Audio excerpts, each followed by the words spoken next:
اوكي، عموما انا شخص كتير قريب من الشارع وبتابع كل الاحداث، وفي امر هيك طوشني.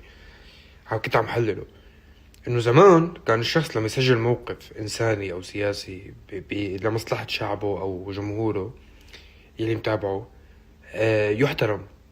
اليوم بزماننا يعني يلي بيسجل موقف مش يعني ناس تنساه. يعني مثلا شفت عالم بالأزمة اللي قطعت بالحرب سجلت مواقف سياسية قوية كتير وخسرت براندات انكسرت يعني. بس لما خلصت الأزمة الجمهور توجه عند الشخص اللي ما حكى سياسة، اللي بيه عم بيقدم محتوى ومرتاح وما انكسر. تقدير الناس للأشخاص اللي نجحوا فقط، مش اللي سجلوا موقف. الاحترام صار شي كتير نسبي وصار في ازدواجية معايير يعني. احكي وبس تنكسر مش حنوقف معك. عم شوفه وعم بلمسها، وفي ناس عن جد انكسرت وانأذت وانتست كرمال تسجيل موقف بطولي. يعني ما بيحق لك تحترمني بس لأني نجحت، أو ما بيحق لك تحترم شخص آخر بس لأنه نجح.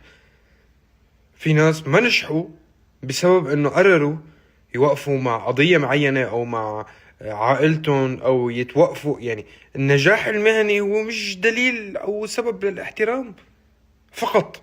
هو أكيد سبب إنك تحترم الناس، بس نجاحه المهني مثل إنه بنشوف واحدة ما عملت شي بالحياة بس عم بتعلم الناس كيف يعملوا مصاري. بس نحن بنعرف كيف عملت مصاري. ما بيحق إلا تطلعي، ما بيحق. مش مين أنت تطلع تحكي تعلم الناس؟ فهمت شو قصدي؟ صارت الناس بدها بس دليل للنجاح ووصولية جدا، وأي سبب لتوصل. بس هو كل عمره اللي بيستمر هو النقاء. او لانه مثل ما بنسمع شيء اسمه حبل الكذب قصير. ما فيك تكون وصولي وتنجح بشيء مش حقيقي.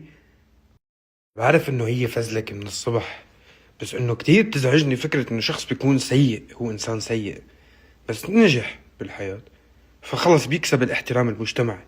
بس هو انسان سيء تجاه عائلته وما سجل موقف بحياته، وهو انسان مش منيح، واصلا فلسفته للحياة مش لا يستحق هذا الاحترام. وفي ناس ما نجحوا كفاية بس هن بيستحقوا هذا الاحترام. فهل الكون كلياته متجه انه يحترم بس القوي واللي نجح او اللي معه مصاري بس؟ الفكرة مستفزة. ما بدي اتفزلك عليكم مثلكم من الصبح، بس انه عم فكر فيها انه عن جد فكرة كتير مستفزة. ما فينا نعمل هيك نحن كبشر يعني.